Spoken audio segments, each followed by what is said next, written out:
అట్లా డెకర్లో నుంచి బయటికి రాగానే ఆ లేన్ అంతా చాలా స్టాల్స్ ఉండే, ఫుడ్ అని, యాక్సెసరీస్ అని, క్లాతింగ్ అని. నా ఫ్రెండ్ అయితే కొన్ని సజెషన్స్ ఇచ్చింది. సో అందులో ఫస్ట్‌ది యెల్లో అంబాసిడర్‌లో బార్బిక్యూ అయితే చేస్తున్నారు, చాలా బాగుండే. అందులో మేము పెరి పెరి చికెన్ లాలీపాప్స్ అయితే ఆర్డర్ ఇచ్చినాం. వేడిగా ఉఫ్ ఉఫ్ అనుకుంటూ తిన్నాము. ఇంకా పక్కనే ఈ ఐసీ అని ఒకటి ఉంది, క్రష్డ్ ఐస్కి ఫ్రూట్ ఫ్లేవర్స్ యాడ్ చేసి ఇస్తున్నారు. మన ఐస్ గోలా తింటాం కదా అట్లాంటిది.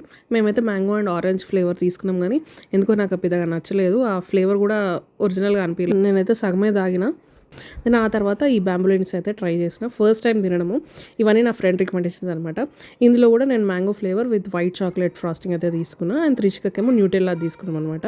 త్రిషికకి కూడా చాలా నచ్చింది. ఎంత అని అంటే ఇంకోటి ఎక్స్ట్రా పార్సల్ కూడా తీసుకున్నాం. సో ఇవి 99 రూపీస్కి ఈచ్ అట్లా ఉండే. నెక్స్ట్ పక్కనే చిటిగారల్ చికెన్ అని ఇంకో స్టాల్ ఉండే. అందులో నేనైతే కీమా దోశ ట్రై చేసిన. మటన్ కీమా అనుకొని ఆర్డర్ ఇచ్చినా కానీ అది మటన్ కీమా కాదని తర్వాత విడిగా తింటే టేస్ట్ బాగానే అనిపించింది. సో ఇవి మేము ఓవరాల్గా ట్రై చేసిన ఐటమ్స్. మీరు ఏమైనా ట్రై చేస్తే కమెంట్ చేయండి. వీడియో వస్తే ప్లీజ్ సబ్స్క్రైబ్.